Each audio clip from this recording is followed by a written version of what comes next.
Tap Out TV. Mike Strucker along with Uriah Faber just saw the movie Warrior for the first time. What'd you think? Man, that was awesome. I got goosebumps a bunch of different times. Feel like that thing is gonna be a hit.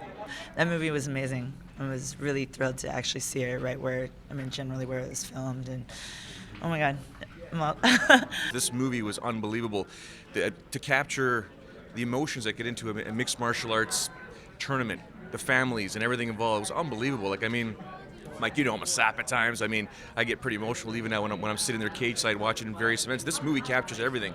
Anthony Rumble Johnson, otherwise known as Midnight. I can't believe he tapped you. Stuff happens, especially in movies. Was it hard for you to all right, I'm acting right now. As a fighter, you've got pride and you don't want to lose to an actor, but you're acting. But there had to be some little, do I really got to lose? I was like, man, at least let me get knocked out, because then, when I fight for real, that's usually how I lose, by tapping out. So I was like, they was just adding insult to injury right there, But it's all good. It was a lot of fun filming the movie. Jeremy Fullerton from Tops, but also Rear Naked Choke Radio. So, you sort of crossed the bridge on my side of the fence right now. But what'd you think of the movie Warrior? I thought it was excellent. We had you on the show last week talking about how great it was, and I was excited to see it.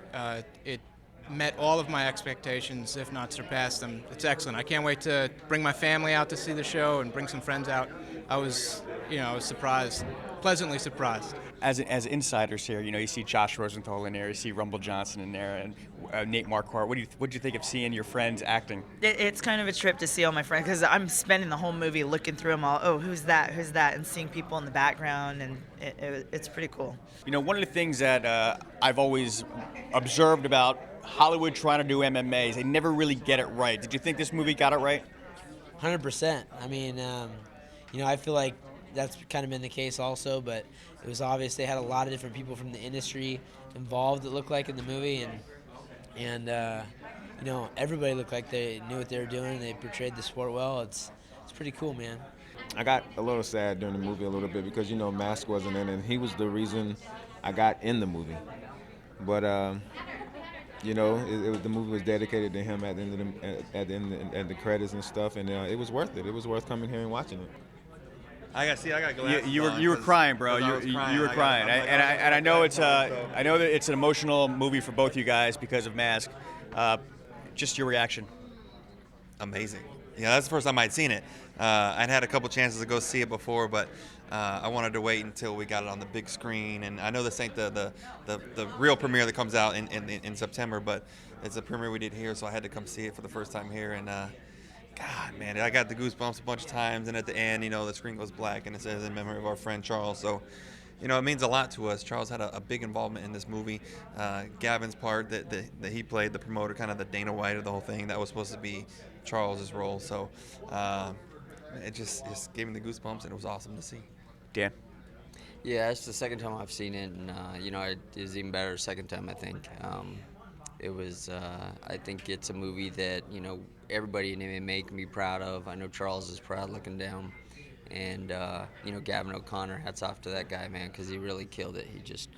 He's a talented guy who really put it on the screen, and he wanted to make sure. That's why he brought us in. He met us, and Charles, we all met together, and he wanted to bring in us to help kind of bring in the authenticity and talk to him about what would and wouldn't happen in a real MMA situation, or a fight, or how a fight would be started, or how what type of purse would be given, and so we tried to do Charles had a lot of conversations with him. We'd go to his beach house all the time and talk to him about how to do that, and they rewrote a lot of the script too.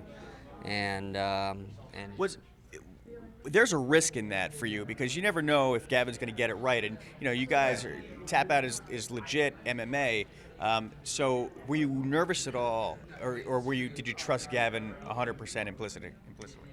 Well, I think Gavin was like a kid. He wanted to learn, so he would. Him and I would say him and Charles, more so than anybody, would just sit down and have these long conversations, because I would hear about him secondhand. We had conversations where we were all together too, but he would talk about how he talked to Gavin for 2 hours last night, and just talked about different things in the script and things that he would like to see. And you can see in the film, that how authentic it is. I think you can watch it and just know. I mean, these are actors, and they came in and they really look like fighters in the movie. All right, so enough with the emotional part. How'd you like seeing yourself on the big screen? You see this guy over here? He's Brad Pitt. I always said he was like Tom Cruise, but Brad Pitt, Tom Cruise, Dan Caldwell, same thing. It was good. It was funny. I like.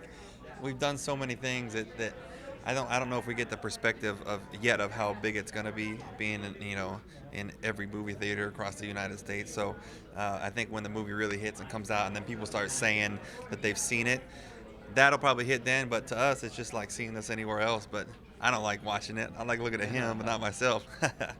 All right, down here at the Ritz in Philadelphia, UFC 133, Warrior opens September 9th nationwide on Tap Out TV. I'm Mike Straka.